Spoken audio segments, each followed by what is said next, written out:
สวัสดีท่านผู้ชมที่เคารพสบายดีตอนเช้าท่านผู้ชมยินดีต้อนรับทุกท่านเข้าสู่การนำเสนอข่าวเช้าอรุณวันใหม่จากห้องข่าวโทรภาพแห่งชาติลาวพวกเราพบกันมื้อนี้กงกับมื้อวันพุธวันที่6พฤษภาคม2026นำเสนอข่าวเช้าอนุรักษ์วิรวงศ์พร้อมด้วยเอกสารทิพจักรสวัสดีตอนเช้าไอเอกอากาศเป็นจังได๋มื้อนี้มื้อวานนี้อากาศดีส่งผลเฮ็ดให้มื้อนี้อากาศดีนำฝนตกลงมาก็โดนสมควรเนาะหลายเขตเพิ่นก็ว่าตกโดนสมควรจนน้ำอังก็มีโดยเฉพาะห้องระบายเพิ่นบ่ค่อยดีนะห้องระบายน้ำระบายบ่ทันมีขี้เหงื่อมีใบไม้หรือว่าขี้ดินเนาะมาทับถมห้องระบายน้ำเฮ็ดให้น้ำไหลบ่ท่วงบ่ทันก็บ่ฮู้ว่าพื้นที่อื่นนอกจากนครหลวงเวียงจันทน์เมื่อวานนี้วันที่5พฤษภาคมที่ฝนตกทางต่างแขวงเด้เป็นแนวใดเนาะฝนตกบ่หรือว่าอาการยังสืบต่อร้อนอบอ้าวถึงยังไดก็ดีระยะนี้เป็นระยะที่อากาศร้อนฉะนั้นมักจะมีพายุฤดูร้อนพัดผ่านเข้ามาฉะนั้นพวกเขาก็ต้องได้เตรียมรับมือระมัดระวังเนาะบางทีอาจจะมาคอยมาแฮงแต่ต้องได้มีการแก้เกี่ยมไว้ก่อนวันนี้พวกเขาก็มีหลายข่าวที่น่าสนใจมานำเสนอทั้งข่าวภายในข่าวต่างประเทศและข่าวกีฬาทำอินนี้พวกเขาจะเริ่มที่ข่าวลาวและอินโดนีเซียเพิ่มทวีหัดแน่นการพัวพันหัวมือ2ฝ่ายโดยตอบสนองตามการเสื้อเซินของทานซุกิโอโนะรัฐมนตรีต่างประเทศแห่งสาธารณรัฐอินโดนีเซียทานทองสวรรค์พรหมวิหารห้องนายกรัฐมนตรีกระทรวงการต่างประเทศแห่งสาธารณรัฐประชาธิปไตยประชาชนลาวพร้อมด้วยภรรยาและคณะได้เดินทางเยี่ยมยามสาธารณรัฐอินโดนีเซียอย่างเป็นทางการในระหว่างวันที่4 ถึง 5 พฤษภาคม 2026เพื่อเป็นการสืบต่อเสริมขยายสายพัวพันมิตรภาพและการร่วมมืออันดีงามระหว่างลาวและอินโดนีเซียให้เติบใหญ่ขยายตัวและแน่นแฟ้นยิ่งขึ้นซึ่งในวันที่4 พฤษภาคม 2026ที่กระทรวงการต่างประเทศแห่งสาธารณรัฐอินโดนีเซียสองฝ่ายก็ได้มีการพบปะและทบทวนคืนการพัวพันร่วมมือระหว่างสองประเทศในระยะที่ผ่านมาพร้อมทางได้มีการปรึกษาหารือและแลกเปลี่ยนความคิดความเห็นเพื่อเป็นการซุกยู่ส่งเสริมการร่วมมือในต่อหน้าสองฝ่ายได้ตีราคาสูงต่อสายพัวพันมิตรภาพและการร่วมมืออันใกล้ชิดระหว่างสาธารณรัฐประชาธิปไตยประชาชนลาวและสาธารณรัฐอินโดนีเซียที่ได้รับการพัฒนาอย่างต่อเนื่องในตลอดระยะ69 ปีที่ผ่านมาเห็นได้จากการแลกเปลี่ยนการเยี่ยมยามของการนำขั้นสูงก็คือการไปมาหาสู่กันระหว่างประชาชนสองประเทศอย่างเป็นปกติพิเศษในปี 2027 ที่จะมาถึงนี้สองฝ่ายจะร่วมกันเฉลิมฉลองเนื่องในโอกาสวันครบรอบ70 ปีให้การสร้างตั้งสายพัวพันการทูตระหว่างสองประเทศลาวอินโดนีเซียในวันที่30 สิงหาคมปี 1957ซึ่งในปีหน้า 2027 ก็จะครบรอบ70 ปีซึ่งจะมีการจัดบรรดากิจกรรมต่างๆทั้งอยู่นครหลวงเวียงจันทน์และนครหลวงของจาการ์ตาก็คือประเทศอินโดนีเซียและพร้อมเดียวกันนั้นท่านผู้ชมสองฝ่ายก็ยังได้มีการแสดงความสมเสยที่เห็นว่าการพัวพันหัวมือด้านการเมืองด้านเวียกงานป้องกันชาติด้านเศรษฐกิจการพัฒนาทรัพยากรมนุษย์การท่องเที่ยวและด้านอื่นๆได้สืบโตในการเสริมขยายเป็นก้าวๆและเหตุดีจะสืบโตสุกยู่การหัวมือด้านการค้าการลงทุนระหว่างสองประเทศให้หลายขึ้นโดยเฉพาะในแขนงการบุริมสิทธิ์ที่สองฝ่ายมีท่าแหงและนอกจากนั้นสองฝ่ายยังได้แลกเปลี่ยนความคิดความเห็นต่อสภาพการภาคพื้นและสากลที่สองฝ่ายมีความสนใจร่วมกันและได้ปรึกษาหารือเกี่ยวกับการยกระดับสายพัวพันระหว่างสองประเทศในอนาคตในขณะเดียวกันท่านรองนายกรัฐมนตรีท่านทงสวรรค์พรหมวิหารก็ได้แสดงความขอบใจต่อการต้อนรับอันอบอุ่นของรัฐบาลและประชาชนอินโดนีเซียพร้อมนี้ก็ได้ต่างหน้าให้พรรคและรัฐบาลแห่งสาธารณรัฐประชาธิปไตยประชาชนลาวแสดงความสมเสยอย่างจริงใจต่อท่านซุกิโอโนะที่ได้รับการแต่งตั้งให้ดำรงตำแหน่งเป็นเลขาธิการใหญ่พรรคในเดือนสิงหาปี2025ที่ผ่านมาและได้แสดงความขอบใจต่อการสนับสนุนช่วยเหลือของรัฐบาลและประชาชนอินโดนีเซียต่อรัฐบาลและประชาชนลาวในระยะผ่านมาโดยเฉพาะแมนในระยะการเป็นประธานอาเซียนของประเทศลาวในปี 2024 ผ่านมาพร้อมนี้ยังได้เชื้อเชิญทานซุกิโอโนะรัฐมนตรีต่างประเทศแห่งสาธารณรัฐอินโดนีเซียเยี่ยมยาม สาธารณรัฐประชาธิปไตยประชาชนลาวอย่างเป็นทางการ และเป็นประธานร่วมกองประชุมคณะกรรมาธิการร่วมว่าด้วยการร่วมมือสองฝ่ายครั้งที่6ระหว่างลาวอินโดนีเซีย ที่สาธารณรัฐประชาธิปไตยประชาชนลาวจะเป็นเจ้าภาพในปี 2027 ทั้งเป็นการเยี่ยมยามและก็เพื่อเฉลิมฉลองครบรอบ 70 ปีแห่งการสร้างตั้งสายพัวพันการทูตระหว่างสองประเทศในปี 2027 อีกด้วย และโอกาสของการเยี่ยมยามครั้งนี้ท่านรองนายกรัฐมนตรีท่านรัฐมนตรีกระทรวงการต่างประเทศแห่งสปป.ลาวทองสวรรค์ภูมิวิหารยังได้พบปะหารือกับท่านเบอร์นาดีโนโมนิกาวีกาซึ่งเป็นรองประธานสภาอุตสาหกรรมและการค้าแห่งสาธารณรัฐอินโดนีเซียเพื่อเป็นการซุกยุส่งเสริมการพัวพันร่วมมือทางด้านการค้าการลงทุนระหว่างลาวและอินโดนีเซียให้ขยายตัวและยังได้รับการเข้าเยี่ยมคำนับทานปราตีโตโซฮาเรียลวาทีประธานคณะสมาคมมิตรภาพอินโดนีเซียลาวเพื่อสุกยู่ส่งเสริมการร่วมมือระหว่างส่งสมาคมมิตรภาพลาวอินโดนีเซียและอินโดนีเซียลาวให้นับมือขยายตัวยิ่งขึ้นกว่าเก่า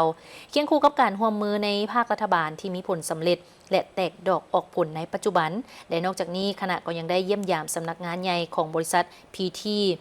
ภูพักอินโดนีเซียเพื่อเป็นการสุกยู่การลงทุน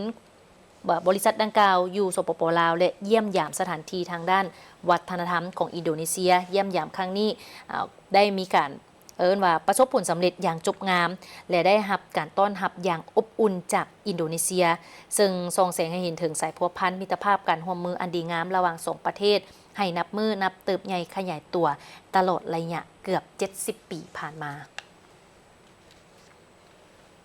ว่ายาวนานสมควรเนาะการพัวพันร่วมมือระหว่างลาวกับอินโดนีเซียปีหน้าครบรอบ70 ปีแล้ว70 ปีเต็มเจ้าวันนี้พวกเขามาต่อที่เวียกงานยุทธาธิการและขนส่งทางกระทรวงยุทธาธิการและขนส่งได้จัดกองประชุมสรุปการจัดตั้งปฏิบัติเวียกงานในปีที่ผ่านมาและวางทิศทางแผนการในปี 2026 พร้อมกับผันขยายแผนพัฒนาแขนงยุทธาธิการและขนส่ง10 ปีครั้งที่10เนาะคือปี 2026-2030กองประชุมเวียกงานยุทธาธิการและขนส่งทั่วประเทศประจำปี 2026 ได้จัดขึ้นวันที่ 5 พฤษภาคม 2026 ที่หอประชุมแห่งชาตินครหลวงเวียงจันทร์โดยการเป็นประธานกล่าวเปิดกองประชุมของท่านเล็กไหลศรีวิไลรัฐมนตรีกระทรวงโยธาธิการและขนส่งมีรองรัฐมนตรีรองประธานองค์การกวดการแห่งรัฐรองประธานองค์การตรวจสอบแห่งรัฐประธานคณะปกครองแขวงนครหลวงอดีตการนำกระทรวงพร้อมด้วยภาคส่วนเกี่ยวข้องและพนักงานแผนกโยธาธิการและขนส่งนครหลวงพร้อมด้วยบรรดาแขวงต่างๆของร่วมกองประชุมครั้งนี้จัดขึ้นเป็นเวลา2 วันแต่วันที่5 วันที่6 พฤษภาคม 2026 โดยมีจุดประสงค์เพื่อสรุปการจัดตั้งปฏิบัติเวียกงานในปี 2025 วางทิศทางแผนการสำหรับปี 2026 และผันขยายแผนพัฒนาแขนงโยธาธิการและขนส่ง 5 ปีครั้งที่10ก็คือปี 2026-2030 ให้สอดคล้องกับสภาพความเป็นจริงในการเข้าเปิดกองประชุมท่านเล็กไหลศรีวิไลได้เน้นหนักถึงความสำคัญของกองประชุมในการผันขยายมติกองประชุมใหญ่ครั้งที่ 12 ของพรรคและมติ 04 ทับกมสพว่าด้วยการสร้างเศรษฐกิจเอกราชเป็นเจ้าตนเองให้เข้าสู่การจัดตั้งปฏิบัติตัวจริงในโครงเขตโยธาธิการและขนส่งซึ่งกองประชุมจะได้พร้อมกันพ้นขั้วปรึกษาหารือและแลกเปลี่ยนความคิดความเห็นในหลายปัญหาสำคัญรวมมีความคืบหน้าการจัดตั้งปฏิบัตินโยบายสุขยู่ส่งเสริมการก่อสร้างและซ่อมแปลงเส้นทางโดยเฉพาะโครงการ OPB RC และ PRTC การจัดตั้งปฏิบัติกองทุนทางการซ่อมแปลงทางและการสร้างตั้งกองทุนซ่อมแปลงทางที่ติดพันกับเวียกงานสามสร้างการหันเป็นทันสมัยของแขนงโยธาธิการและขนส่งการพิจารณาห่างข้อตกลงของรัฐมนตรีว่าด้วยการจัดตั้งและการเคลื่อนไหวของโยธาธิการและขนส่งตาแสงการคุ้มครองการขนส่งสินค้าและโดยสารการคุ้มครองรถบรรทุกน้ำหนักเกินกำหนดและมาตรการแก้ไขการแก้ไขปัญหาการละเมิดระเบียบจราจรในตัวเมืองและมาตรการลดพรอุบัติเหตุตามท้องถนนหลวง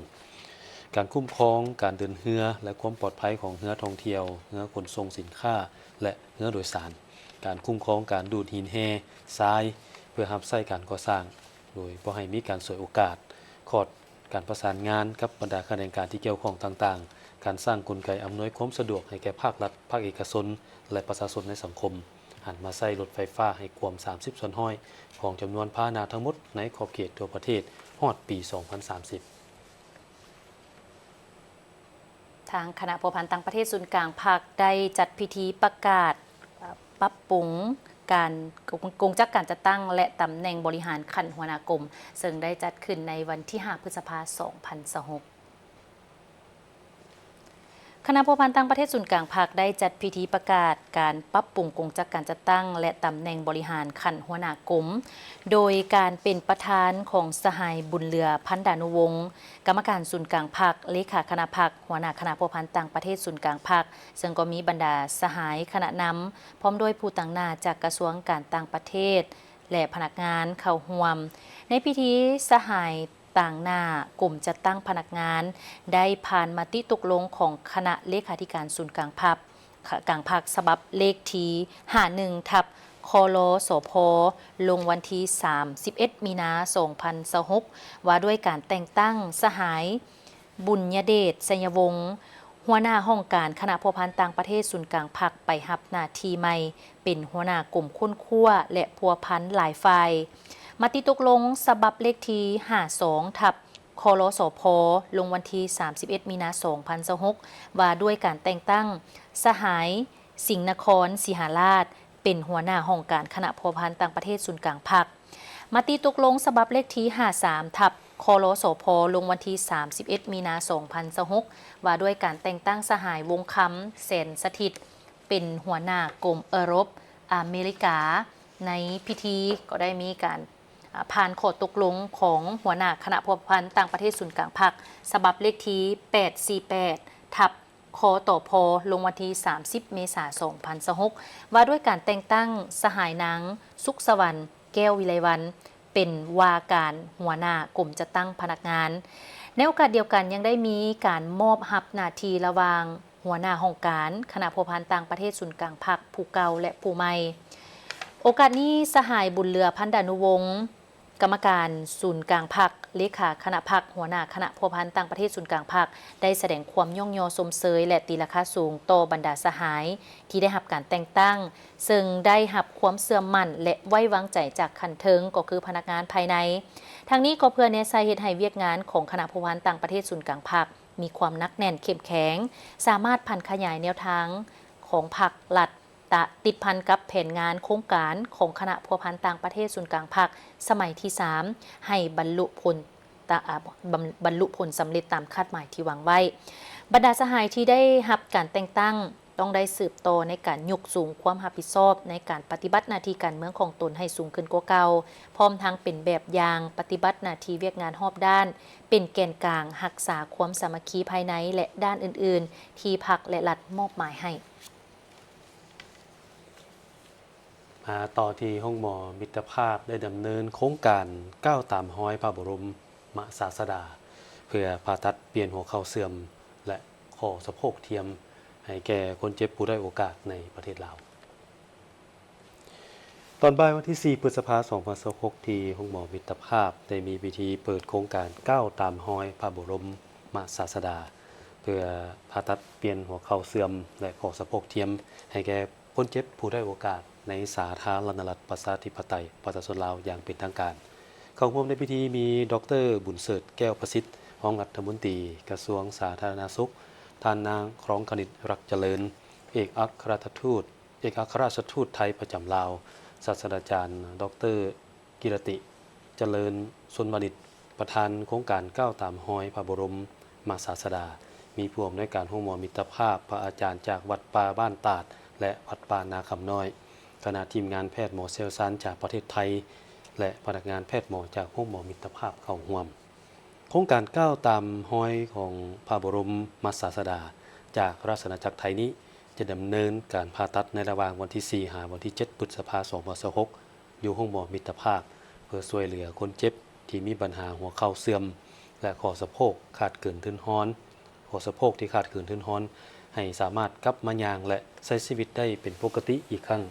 จำนวน54กรณีโดยบ่ได้เสียค่าดร.บุญเสริ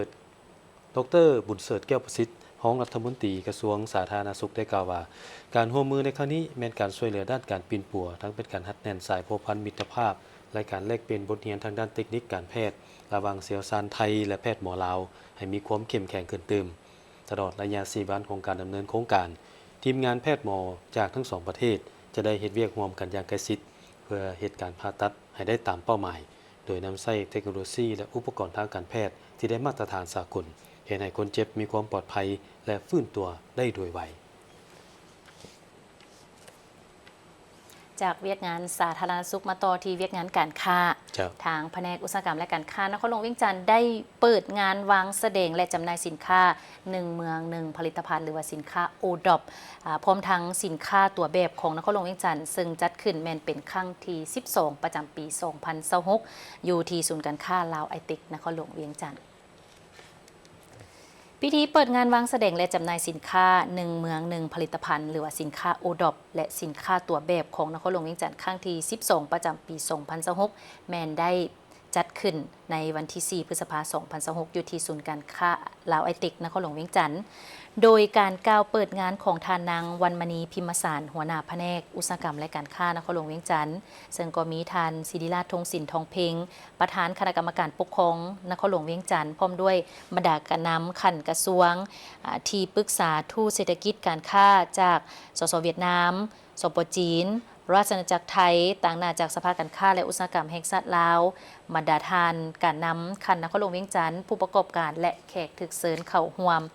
สำหรับงานวางแสดงและจำหน่ายสินค้าโอดอปครั้งที่12นี้จัดขึ้นระหว่างวันที่1หาวันที่10พฤษภาคม2026ภายใต้คำขวัญห่วมแห้งห่วมใจพร้อมกันสมไส้ผลิตภัณฑ์ลาวซึ่งการจัดงานครั้งนี้แม้นเป็นการสืบต่อการจัดตั้งปฏิบัติมาตั้งแต่ปี 2014 ท่านผู้ชมโดยองค์การปกครองนครหลวงเวียงจันทร์แผนกอุตสาหกรรมและการค้านครหลวงเวียงจันทร์แผนกกสิกรรมและสิ่งแวดล้อมนครหลวงเวียงจันทร์แผนกวัฒนธรรมและการท่องเที่ยวนครหลวงเวียงจันทร์สภาการค้าและอุตสาหกรรมนครหลวงเวียงจันทร์บริษัทลาวเวิร์นมหาชนก็คือศูนย์การค้าลาวไอเทคได้ร่วมกันจัดขึ้นทุกๆปีซึ่งจุดประสงค์ก็แม่นเพื่อเป็นการซุกยู่ส่งเสริมการผลิตเป็นสินค้าการโฆษณาสินค้าให้แก่บรรดาหัวหน่วยจุลวิสาหกิจขนาดน้อยและกลางที่อยู่ภายในนครหลวงเวียงจันทร์และบรรดาแขวงที่มีตานางตลาดห้องหับผลิตภัณฑ์ที่ผลิตได้ภายในให้หลายขึ้นและพร้อมกันนั้นก็เพื่อเป็นการเสริมสร้างท่าแฮงให้แก่สินค้าที่ได้หับฮ้องให้เป็นสินค้าเครื่องหมายโอดอปเนาะแล้วก็หรือว่าโอดอปแห่งชาติของนครหลวงเวียงจันทร์และก็บรรดาแขวงในทั่วประเทศพร้อมนั้นก็เพื่อเป็นการซุกยู่ให้มีการแลกเปลี่ยนซื้อขายสินค้าให้กว้างขวางทานางวรรณมณีพิมสารหัวหน้าแผนกอุตสาหกรรมและการค้านครหลวงเวียงจันทร์เพิ่นก็ยังได้กล่าวตื่มว่าสภาพรวมของสินค้าโอดอปนครหลวงเวียงจันทร์มาฮอดเดือนพฤษภาปี2026นครหลวงเวียงจันทร์มีหัวหน่วยธุรกิจที่ได้รับกาหมายสินค้าโอดอปแห่งชาติทั้งหมดแม่น77หัวหน่วยรวมมี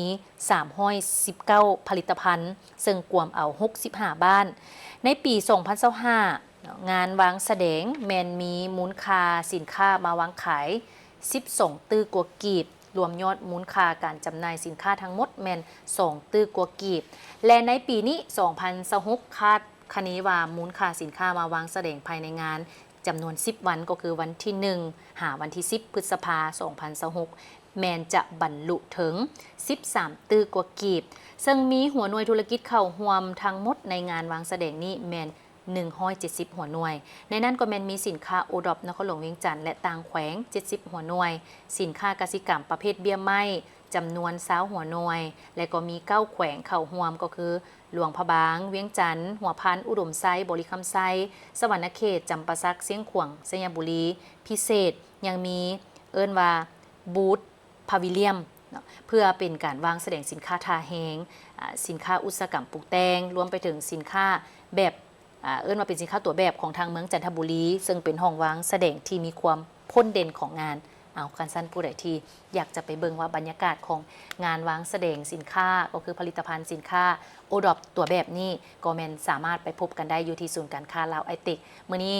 ก็ยังทันอยู่เพราะมื้อนี้วันที่6เริ่มมาตั้งแต่วันที่1 เพิ่นเปิดงานยังเป็นทางการวันที่4มื้อนี้วันที่6ยังอีกเวลา4มื้อสามารถไปร่วมเอิ้นว่าไปชมไส้ผลิตภัณฑ์สินค้าลาวคือกับคำขวัญเพิ่นบอกว่าในปีนี้แม่นร่วมแรงร่วมใจพร้อมกันชมไส้ผลิตภัณฑ์ลาวคือว่าอีกอันหนึงก็ผ่านมากับเราเฮาเฮ็ดลาวเฮาไส้ เจ้า ลาวเฮาได้เฮาเจริญเรือเฮาก็ส่งออกไปต่างประเทศแม่นแล้วเป็นการกระตุ้นการผลิตภายในให้หลายขึ้นจำกัดการนำเข้าหรือว่าลดพรการนำเข้าสินค้าประเภทที่เฮามีท่าแฮงหรือว่าผลิตได้คือดังที่อนุรักษ์ว่าไปเมื่อกี้นี้เฉพาะนครหลวง300กว่าผลิตภัณฑ์ เจ้า 77 หัวหน่วยถือว่าเพิ่มขึ้นทุกปีทุกปีแม่น เจ้าวันนี้เฮามาต่อที่เรียกงานเรื่องปัญหาหมอกควันมลพิษทางอากาศเจ้าในเดือนมีนาเมษาพฤษภาเนี่ยจะเห็นหลายเป็นพิเศษแม่นบ่แม่นแล้วเดือนที่อากาศร้อนสูงอากาศร้อนอากาศที่หลายๆคนเริ่มกะเกี่ยมทำการผลิตโดยเฉพาะเริ่มแล้วได้เมษาพฤษภาไปนี่มันเกี่ยมการผลิตฤดูฝนแม่นแล้วฉะนั้นแล้วครับจะเห็นผ่านมาก็เป็นการจุดปลาเจ้าจุดไฮเห็นบ่หรือว่าจุดสิ่งเศษเหลือจากผลปลูกได้เฮ็ดนั่นแหละเจ้าเพิ่นจุดแล้วก็ทำการผลิตใหม่ปลูกใหม่สินะแต่ว่าผลกระทบที่เกิดขึ้นคือมลพิษ PM 2.5 เจ้าคือเพิ่นแจ้งมาจากกระทรวงเกษตรกรรมและสิ่งแวดล้อมเพิ่นบอกว่ามลพิษที่เราสามารถสำรวจได้นะว่ามันมีความร้ายแรงระดับ3ที่ว่าร้ายแรงต่อสุขภาพเด้เจ้าเนาะตัวนี้ก็เป็นสิ่งที่เพิ่นได้มีการแจ้งเตือนกันตลอดประเทศใกล้เคียงก็ต้องร่วมมือกันเพื่อแก้ไขปัญหานี้มีทุกปีเนาะทุกปีเลยที่เกิดขึ้นเจ้าฉะนั้นพวกเขาก็มีข้อมูลนี้มานำเสนอให้ได้รับทราบกันสาเหตุต้นต่อที่มลพิษหมอกควันเกิดขึ้นแม่นเกิดจากการเผาสิ่งเศษเหลือจากกสิกรรมเหตุให้เกิดมีจุดความร้อนสูงจัดอยู่ในอันดับอันตราย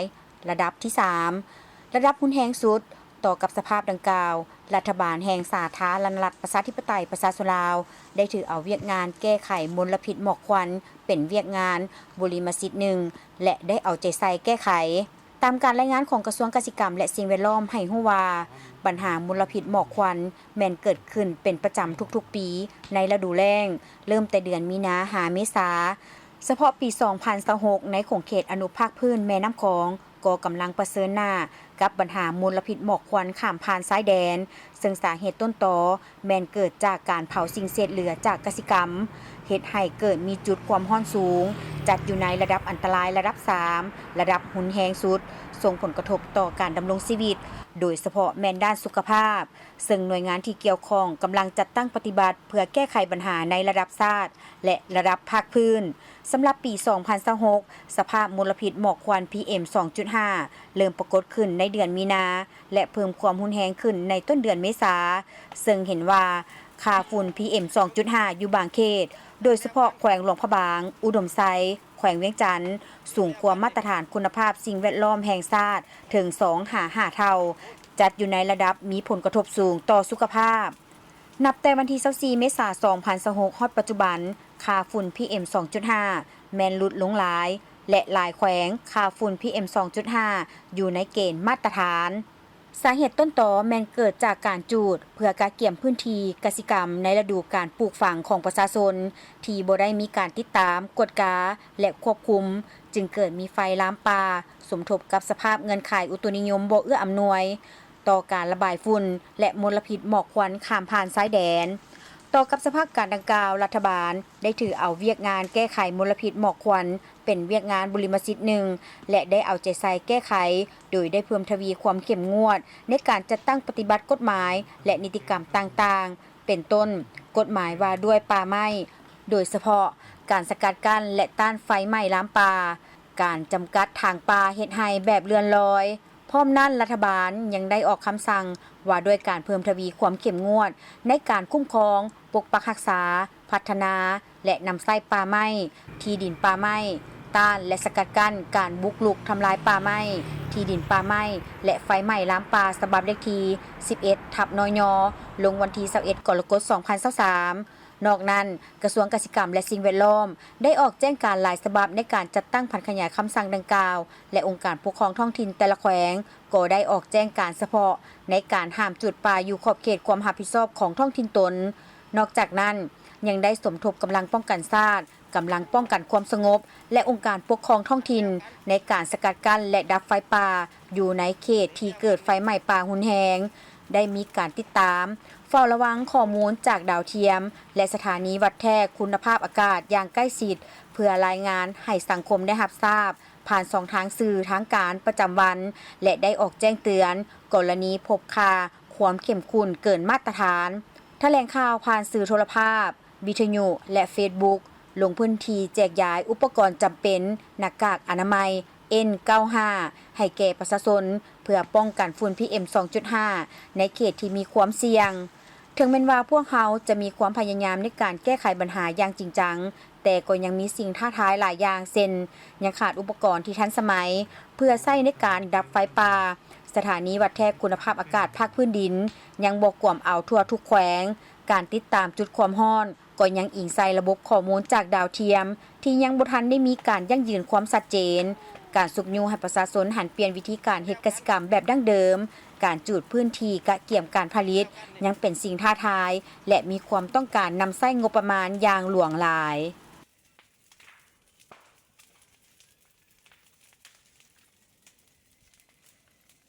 หอมแหงหอมใจกันเฮ็ดแนวใดเพื่อจะเฮ็ดให้ฝุ่น PM ในปริมาณที่มันสูงหรือว่ามันเป็นมลพิษทางอากาศให้มันมีน้อยที่สุดก็เริ่มจากตัวเฮาเนาะคันว่าเบื้องใหญ่ๆมันมีหลายปัจจัยได้เอกสารหลักๆก็คือการจุดป่าจุดไฮทำการผลิตแต่ว่าในนั้นองค์ประกอบที่มันปิดปัจจัยพื้นฐานที่เฮาสมใส่ก็เป็นการจุดขี้เหงื่อก็เป็นปัญหาหนึ่งที่ส่งผลให้เป็นมลพิษทางอากาศได้คือกันผู้ได้ผลกระทบกับพวกเขาเนี่ยลูกหลานเขานี่แหละเห็นว่าบางคนภูมิต้านทานบ่ดีก็เลือดดังออกสุขภาพบ่ดีมีผลกระทบต่อปอดระบบหายใจเจ้าแม่นหรือว่าสะสม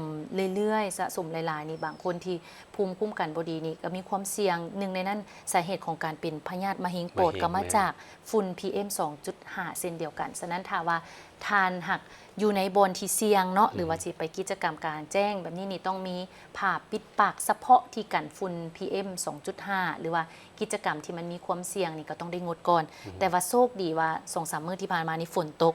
อนุรักษ์เองก็ดีใจแล้วก็เชื่อว่าหลายคนก็ดีใจว่าสามารถลดพรหรือว่าดับฝุ่น PM 2.5 ได้แต่ว่าในระหว่างนี้ถ้าว่าฝนบ่ตกมันก็อาจจะก่อสะสมขึ้นมาอีกได้คือกันจากวิงานเรื่องของสุขภาพฝุ่น PM 2.5 มาต่อทีข่าวนี้ท่านผู้ชมทางประธานคณะกรรมการปกครองเมืองสนะสมบูรณ์ได้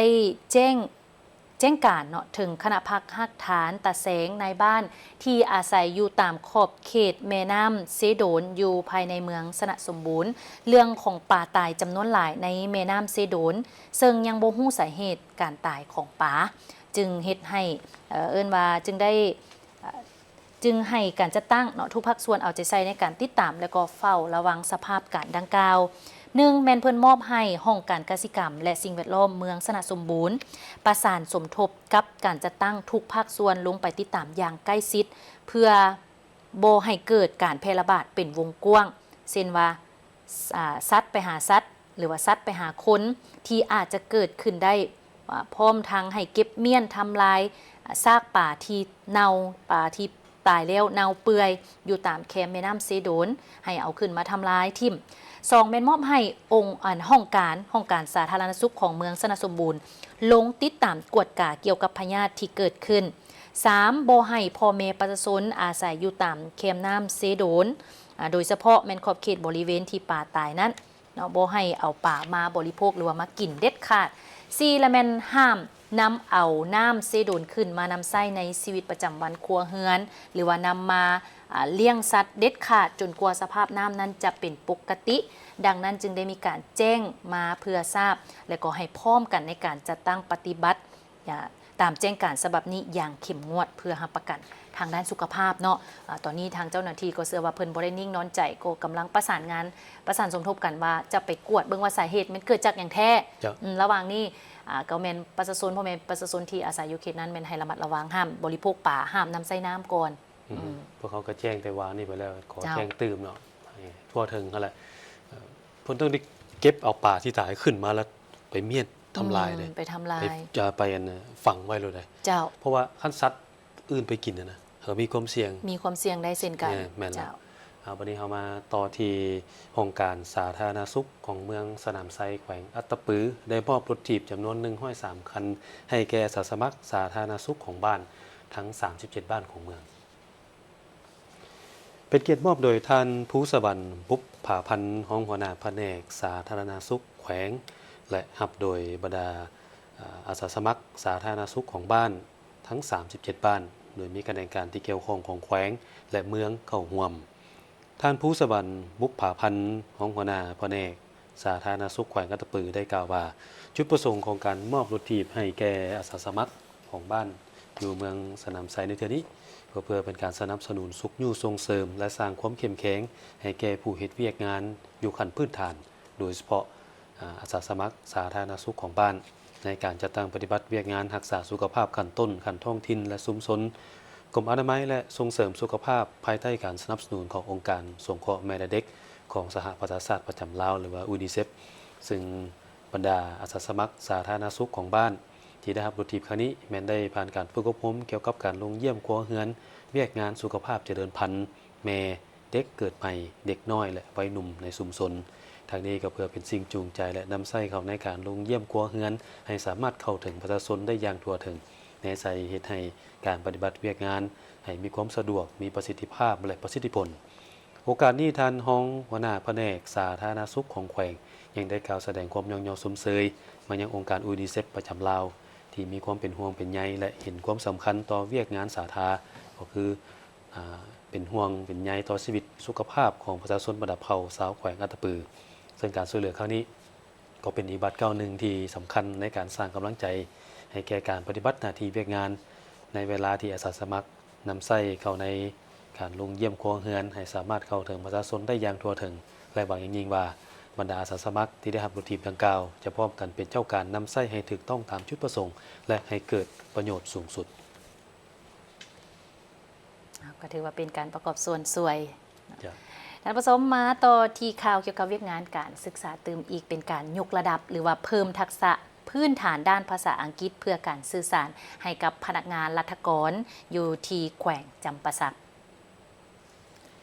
สุดฝึกอบรมภาษาอังกฤษภายใต้หัวข้อเสริมทักษะพื้นฐานภาษาอังกฤษเพื่อการสื่อสารให้แก่พนักงานรัฐที่แขวงจำปาสักแมนได้จัดขึ้นในวันที่ 4 พฤษภาคม 2026อยู่ที่โรงแรมจำปาสักแกรนด์นครปักเซแขวงจำปาสักโดยการเป็นเกียรติเข้าร่วมของท่านวิสุลแก้วคำผุยหัวหน้าแผนกการต่างประเทศแขวงจำปาสักมีทานนางจวนนาพีเลขาตีสถานทูตสิงคโปร์ประจำลาวและก็มีบรรดาครูอาจารย์พนักงานจากสถานทูตสิงคโปร์ประจำลาวและศูนย์ร่วมมือลาวสิงคโปร์บรรดาท่านนักสมณกรจากแผนกการแขนงการที่อ้อมข้างแขวงจำปาสักเก้าเมืองและนครปักเสเข้าร่วมสำหรับหลักสูตรฝึกอบรมภาษาอังกฤษครั้งนี้จุดประสงค์เป็นเพื่อเป็นการเสริมขยายความสามารถด้านภาษาอังกฤษของพนักงานรัฐกรก็คือผู้เข้าร่วมในระดับพื้นฐานหรือว่าในระดับปานกลางซึ่งได้รับการออกแบบมาให้ผู้เข้าร่วมได้รับทักษะและผลได้รับด้วยการเรียนรู้เฉพาะการฟังการเว้าการอ่านการเขียนหรือว่า4ทักษะในการสื่อสารนั่นเองเนาะ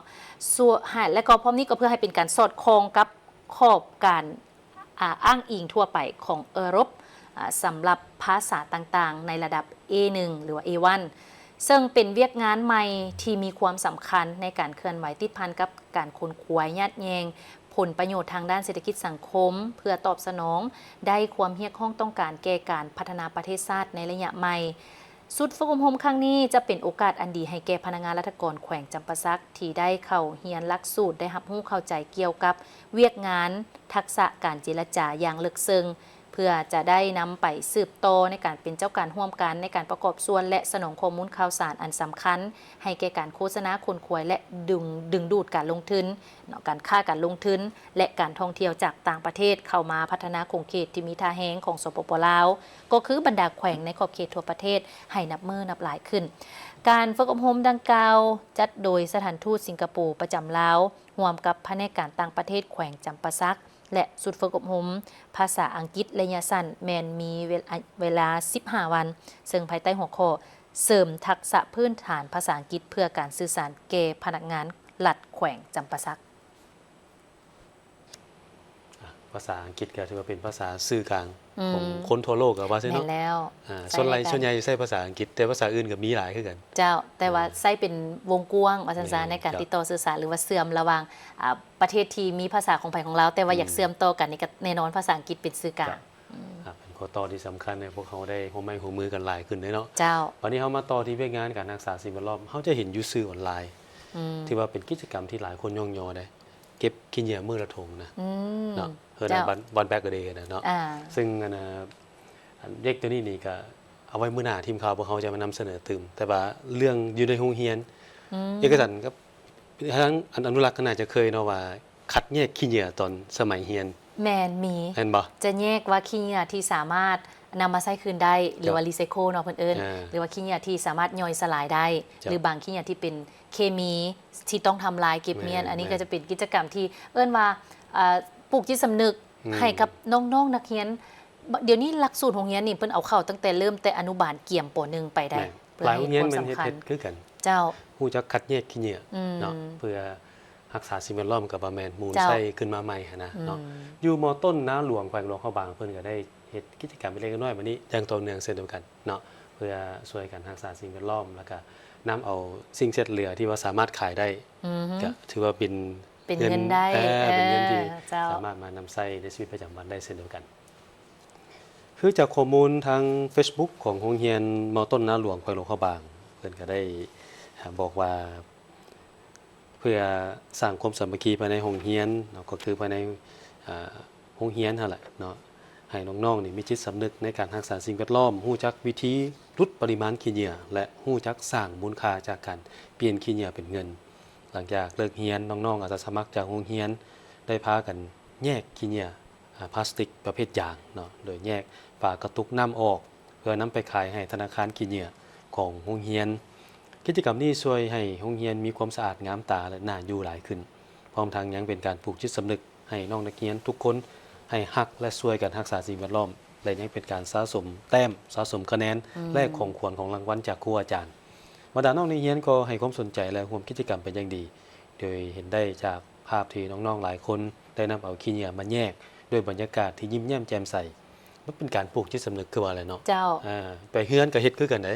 ให้เอิ้นว่าเป็นนิสัยโดยพื้นฐานซะเอง แม่นเจ้านอกจากนั้นก็นำเอาขี้เหงื่อไปขายหั่นแหละเนาะในทุกๆวันหลังเลิกเรียนน้องนักเรียนก็ได้พากันผลัดเปลี่ยนกันอนามัยโรงเรียนเป็นประจำเพื่อความสะอาดงามตาการรักษาสิ่งแวดล้อมเพื่อให้มีความสวยงามมันเริ่มต้นจากสิ่งเล็กน้อยนี่แหละอยู่ใกล้ตัวเฮาเองนี่เริ่มจากตัวเฮาเองก่อนแต่เราต้องปลูกจิตสำนึกแต่น้อยไปคือกับบางประเทศคือญี่ปุ่นนี่โอ้ถือว่าก็เจ้าปลูกจิตสำนึกกันได้เรื่องการรักษาความสะอาดนี่นะเนาะแต่ว่าบ้านเฮานี่ก็ยังมีหลายจุดที่ว่าบางคนมักง่ายถิ่มโลเลยุรถนี่ก็เอาไว้ลงก็แกล้งถิ่มก็มีเด้หลายยังเห็นหลายอยู่ฉะนั้นเฮาก็ควรมีมาตรการนิดนึงเพื่อรักษาสิ่งแวดล้อมนำกันเรื่องนี้ครับผู้ฟังเอกสารเคยอยู่ในโครงการกับจัดขี้เหงื่อมีส่วนร่วมเด้เจ้าคือประเภทแก้วนี่สำคัญที่สุดเป็นขี้เหงื่อที่บ่เคยละลายได้เลยบ่สามารถละลายได้นอกจากไปรีไซเคิลมาอย่างเดียวแล้วก็ยังเป็นอันตรายถ้ามันเป็นเศษแก้วที่เฮาบ่ได้แยกบางเทื่อเนาะเวลาไปจับไปแยกมันอาจจะบาดมือได้หรือว่าแก้วบางเทื่อเป็นแก้วบรรจุหยังเคมีบ่สมมุติว่าเนาะคันซั่นบางประเภทนี่มันหลายปีเป็นร้อยปีก็มีก่อนจะละลายได้โครงยางพลาสติกก็คือกันในเอกสารเจ้าสิฝังไว้จักปีก็ยังอยู่ในพื้นดินหั่นฉะนั้นสร้างความเสื่อมเสียให้สภาพดินแล้วก็ยังเป็นมลพิษอีกแล้วขี้เหงื่อที่อันตรายก็ขี้เหงื่อเคมีคือไปน้อยเบาหั่นล่ะคือขี้เหงื่อจากห้องหมอเจ้าเพิ่นก็มีการเก็บเมียนอย่างละเอียดอ่อนในตัวนี้นะต้องได้มัดต้องได้รักษาแท้ๆถ้าจะเว้าแล้วฟังคำว่าขี้เหงื่อบางเทื่อทุกคนคือว่าต้องได้ทิ่มอย่างเดียวแต่อย่าลืมได้ว่าขี้เหงื่อหันมีทั้งที่สามารถเกิดเป็นเงินได้คือเอานำมาขายได้เนาะไปขายต่อเมื่อกี้นี่เบิ่งภาพแล้วอนุรักษ์เองก็มีรอยยิ้มประทับใจและก็สมเสยถือว่าเป็นกิจกรรมดีๆและก็เป็นตัวแบบที่ดีเนาะแล้วก็หวังว่าบรรดาโรงเรียนขั้นตั้งแต่อนุบาลประถมไปถ้าปฏิบัติได้แนวนี้นี่นอกจากจะเฮ็ดให้ลูกๆหลานๆของเฮารักความสะอาดแล้วรู้ความสำคัญของขี้เหงื่อแล้วมันก็เว้าเรื่องสภาพแวดล้อมที่ดีในอนาคตและพร้อมนั้นเว้าเรื่องขี้เหงื่อที่สามารถเป็นฝุ่นเด้ใบไม้เศษใบไม้สิเนาะเฮา กวดแล้วเต้าโฮมแล้วไปใส่ต้นไม้ยังสามารถเป็นฝุ่นได้ใด เจ้าแม่นถูกต้อง หรือว่าบางอย่างที่มันใส่บ่ได้ก็คือว่าต้องได้เก็บเมียนทำลายด้วยการมีเจ้าหน้าที่เอาไปทิมยางคักแน่อันนี้ว่าเรื่องปัญหาเรื่องความสะอาดจบงามก็คือปัญหาขี้เหงื่ออยากเชิญชวนทุกท่านอีกหักในการแยกขี้เหงื่อให้เป็นบอนเป็นทีแล้วก็ทิมขี้เหงื่อให้ถึกบอนถึกทีเนาะเพื่อความจบความงามแล้วก็เป็นการปลูกที่จำนึกให้สภาพแวดล้อมที่ดีหรือว่าให้ลูกๆหลานๆเฮาหักความสะอาดหลายๆขึ้นไปข่าวทางท้องถิ่นไปข่าวทางแขวงอุดมไซทางแผนกยุติธรรมแขวงอุดมไซเพิ่นได้มีการเปิดฝึกอบรมกฎหมายระยะสั้น45 วันสุดที่ 4 ให้แก่กำลังกองบัญชาการทหารเมืองหลาโดยภายใต้การเป็นประธานร่วมของสหายสนสุวรรณปัญญาวงศ์กรรมการพรรคแขวงเลขาคณะบริหารงานพรรคเมืองหัวหน้าสมาชิกสภาประชาชนแขวงประจำเขตเลือกตั้งเมืองลามีสหายนางวันศรีพวงมาลัยกรรมการพรรคแขวงหัวหน้าแผนกยุติธรรมแขวงอุดมไซมีบรรดาคณะรับผิดชอบคณะชี้นำและครูฝึกจากคันแขวงคันเมืองตลอดฮอดนักสัมมนากรเข้าร่วมจุดประสงค์การเปิดฝึกอบรมกฎหมาย45 วันสุดที่ 4 ประจำปี 2026ให้แก่พนักงานกำลังกองบัญชาการทหารเมืองลาในสุดนี้แม่นการรวบรวมเอาบรรดากฎหมายที่สอดคล้องกับสภาพท้องถิ่นและเป็นพื้นฐานในการคุ้มครองรัฐคุ้มครองเศรษฐกิจสังคมให้มีความสอดคล้องกลมเกลียวและเป็นไปตามรัฐธรรมนูญและกฎหมายซึ่งเป็นพื้นฐานให้แก่การสร้างรัฐให้กลายเป็นรัฐที่ปกครองด้วยระเบียบกฎหมายของประชาชนโดยประชาชนและเพื่อผลประโยชน์ของประชาชนในพิธีได้รับฟังการผ่านข้อตกลงเลขที่156/คปมว่าด้วยการแต่งตั้งคณะรับผิดชอบและกองเลขาเปิดสูตรฝึกอบรมกฎหมาย45 วันสุดที่ 4 ประจำปี 2026ข้อตกลงเลขที่157/คปมว่าด้วยการมอบความรับผิดชอบฝึกอบรมกฎหมายและกฎระเบียบด้วยการคุ้มครองการฝึกอบรมกฎหมาย45 วันจากนั้นสหายสมหมายภูมิสุขหัวหน้าองค์การยุติธรรมเมืองลาได้ขึ้นผ่านบทรายงานการกักเก็บความพร้อมเปิดฝึกอบรมกฎหมายระยะสั้น45 วันให้กำลังปกสสุดที่ 4 โดยย่อซึ่งการเรียนการสอนกฎหมาย45 วันในสุดนี้มีนักสำนักกรทั้งหมด37 คนหญิง1 คนมีวิชาเรียนทั้งหมด32 วิชาในนี้คงเขตปกครองและยุติธรรมมี18 วิชาคงเขตเศรษฐกิจและการเงินมี3 วิชาคงเขตวัฒนธรรมสังคมมี5 วิชาและคงเขตแรงงานและทรัพยากรธรรมชาติมี4 วิชาในตอนท้ายพิธีคณะประธานก็ได้ผลัดเปลี่ยนกันมีคำเห็นโอ้ลมต่อการกักเก็บความพร้อมของคณะรับผิดชอบเปิดเรียนการสอนกฎหมาย45 วันขั้นเมืองและยังได้แยกห้องให้บรรดาครูอาจารย์สอนลงลึกการแลกเปลี่ยนทางด้านเทคนิคโดยการส่งเสริมให้เห็นปัญหาพฤติกรรมตัวจริงเพื่อนำมาสนทนาติดพันกับการเคลื่อนไหวเวียกงานกำลังปกสตามลักษณะของกฎหมาย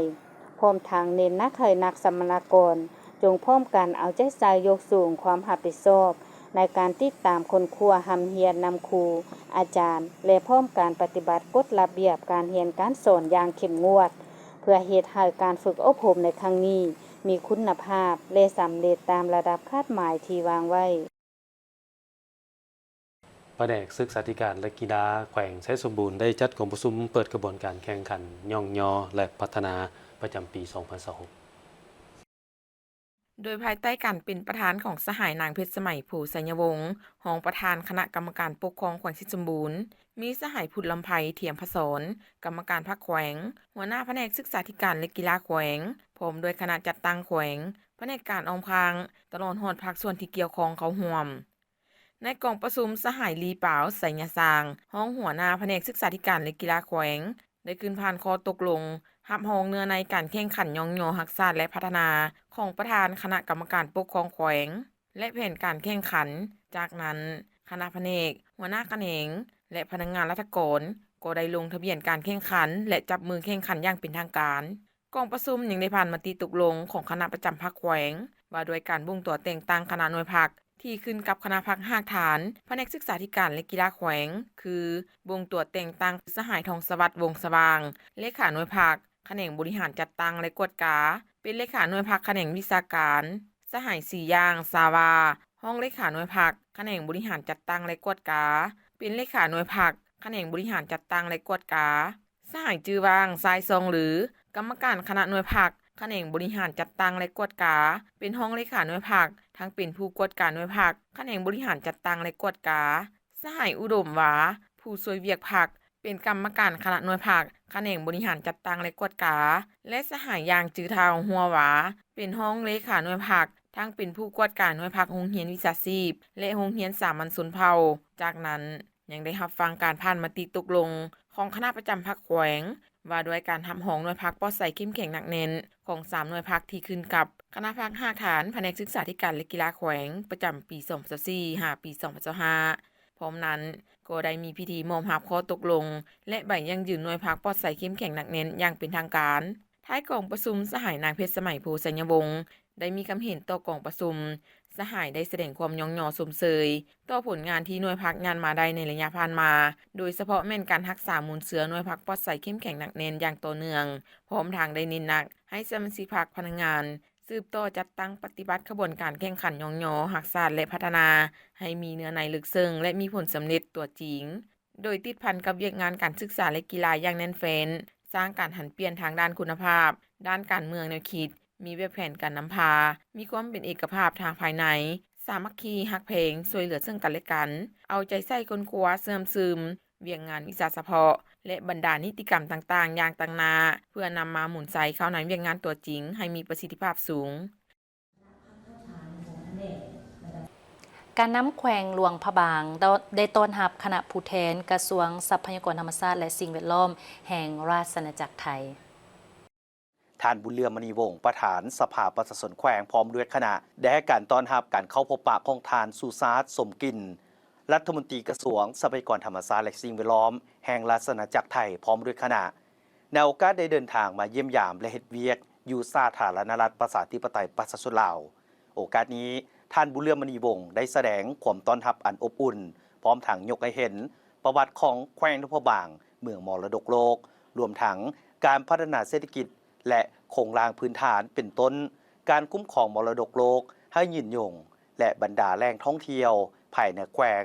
เพื่อรองรับนักท่องเที่ยวเข้าเยี่ยมชมและตีราคาสูงต่อการพัวพันร่วมมือระหว่าง2กระทรวงก็คือระหว่างแขวงนพบางและภาคส่วนเกี่ยวข้องของราชอาณาจักรไทยที่จะช่วยยกระดับการปกปักรักษาสิ่งแวดล้อมและทรัพยากรธรรมชาติภายในแขวงนพบางให้มีความยืนยง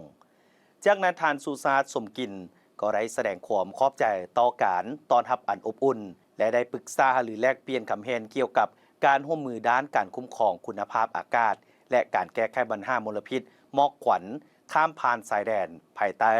ขอบยุทธศาสตร์ฟ้าใสการร่วมมือด้านการติดตามกวดกาคุณภาพอากาศการแลกเปลี่ยนข้อมูลข่าวสารและการส่งเสริมกสิกรรมแบบยืนยงเพื่อลดพรการเผาไหม้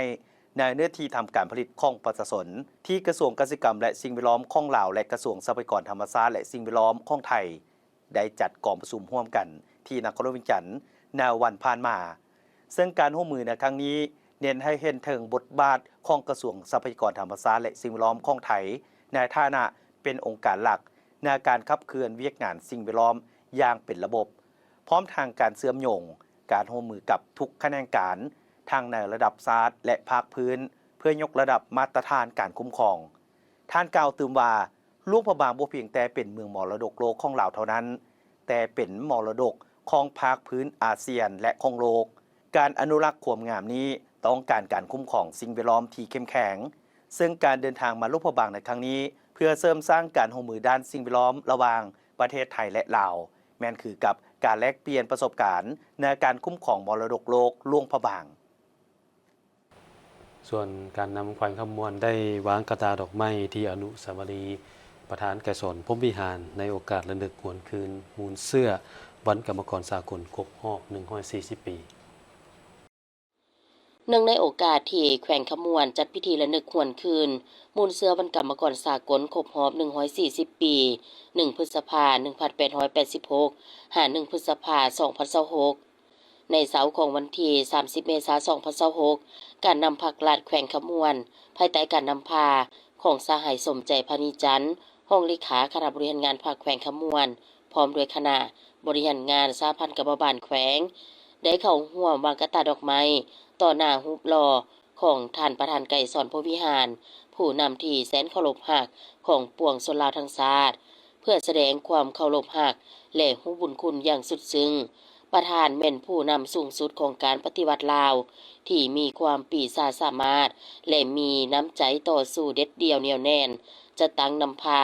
ภารกิจปฏิวัติอันยิ่งใหญ่ของประเทศจากไสสนานี้สู่ไสสนาใหม่ยิ่งใหญ่กว่าเก่าประชาชน7บ้านอยู่ทางเมืองดักจึงแขวงเซกองได้รับเครื่องช่วยเหลือจากมูลนิธิครอบครัวทั่วนครดานังสาธารณรัฐสังคมนิยมเวียดนามภายใต้โครงการช่วยเหลือด้านมนุษยธรรมภายใต้โครงการช่วยเหลือด้านมนุษยธรรมได้ลงมอบเครื่องช่วยเหลือให้แก่ประชาชน7บ้าน750ครอบครัวของเมืองดักจึงแขวงเซกองคือบ้านดักตะออกดักว่างดักวอดักเล่ดักรูดักมีดักเด่นในต้นเดือนพฤษภาคมนี้โดยการนำพาของทานเดืออ่อนมานีรองหัวหน้าแผนกการต่างประเทศเลขานุการสมาคมมิตรภาพลาวเวียดนามแขวงเซกองฐานนางฟาร์มทิทวาต่างนามูลนิธิครอบครัวทัวฐานธนงศักดิ์ลือมีไส้รองประธานคณะกรรมการปกครองเมืองพร้อมภาคส่วนเกี่ยวข้องเมืองดักจึงเข้าร่วมทานเดืออ่อนมานีให้ฮู้ว่าโครงการช่วยเหลือด้านมนุษยธรรมเป็นมูลนิธิหนึ่งโดยการก่อตั้งของครอบครัวทัวนครดานัง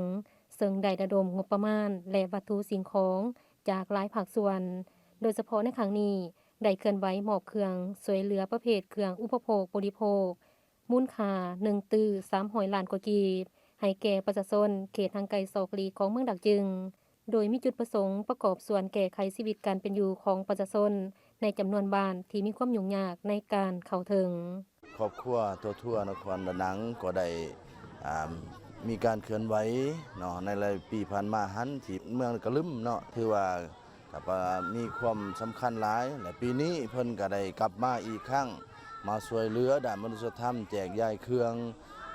อุปโภคบริโภคให้ประชาชนชาวเมืองดักจึงและข้าพเจ้าขอถือโอกาสนี้และต่างนายคณะพรรคองค์การปกครองแข็งสมาคมมิตรภาพลาวเวียดนามแข็งคณะพรรคองค์การปกครองเมืองดักจึงและประชาชนชาวเมืองดักจึงแสดงความขอบออกใจอย่างสูงมายังครอบครัวทั่วนครดานังที่ได้มาเคลื่อนไหวกิจกรรมที่มีความหมายความสำคัญในครั้งนี้ซึ่งเฮ็ดให้ประชาชนพวกเฮาสามารถยังชีพในระยะหนึ่งเพื่อสร้างสาพัฒนาครอบครัวของเขาเจ้าขณะที่ท่านธนงศักดิ์ลือมีไส้รองประธานคณะกรรมการปกครองเมืองก็ได้กล่าวว่าการมอบเครื่องครั้งนี้มีอยู่ตามข้อมูลที่พวกเราได้คัดเลือกบ้านหันมีอยู่7บ้านเนาะใน7บ้านก็มีอยู่ประมาณ700กว่าครอบครัวถือว่าเป็นการช่วยเหลือล่าจากครอบครัวมูลนิธิของนครดานังของสสเวียดนามนี้เครื่องของนี่ได้หลายสมควรนั่นแหละเนาะตัวนี้นี่เฮาได้มีการแจกย้ายตามการเก็บกำข้อมูลอย่าให้ไปฮอดไปถึงมือประชาชนอย่างแท้จริงนั่นแหละบ่ให้มันตกค้างอยู่จุดใดจุดหนึ่งเอามาเท่าใดก็อย่าให้มันฮอดมันถึงมือประชาชนอย่างแท้จริงและให้ประชาชนนี่ได้นำใส่เครื่องจำนวนนี้เนาะให้ได้เป็นประโยชน์สูงสุดโอกาสรับเครื่องช่วยเหลือในครั้งนี้องค์การปกครองบ้านและต่างหน้าประชาชนก็ได้แสดงความรู้สึกของตนว่าเนาะในบ้านแล้วก็รู้สึกดีใจหลายที่อันนั้นเวียดนามและพนักงานรัฐที่ช่วยเหลือนะรู้สึกว่าดีใจภาคภูมิใจแต่ขอบใจหลายๆยินดีต้อนรับว่าดีใจหลายๆเฮาก็ดีอกดีใจหลายของการทำมาช่วยนี่แม่บังเอิญนะความดีใจหลายๆที่ป่าเด้อcảm ơn hy vọng nhé hy vọng trong tương lai sẽ gặp lại hy vọng thôi nhé rồi cảm ơn nhiều ในปีผ่านมามูลนิธิครอบครัวทัวนครดานังภายใต้โครงการช่วยเหลือด้านมนุษยธรรมได้เคลื่อนไหวมอบเครื่องช่วยเหลือให้ประชาชนเขตทางไกลศอกหลีของเมืองกะลึมจำนวนหลายครอบครัวเพื่อแบ่งเบาบรรเทาทุกข์ให้แก่ประชาชนซึ่งในต่อหน้าจะได้สืบต่อประสานสมทบกับภาคส่วนเกี่ยวข้องของแขวงเซกองเพื่อเคลื่อนไหวช่วยเหลือ ด้านมนุษยธรรมตามความเหมาะสมท่านผู้ชมที่เคารพทั้งหมดนี้คือการนำเสนอข่าวเช้าอรุณวันใหม่จากห้องข่าวโทรภาพแห่งชาติลาวขอบใจทุกท่านที่ให้เกียรติติดตามรับชมมาฮอดตอนนี้โฆษกทั้งสองพร้อมด้วยทีมงานข่าวลาไปก่อนสบายดี สบายดี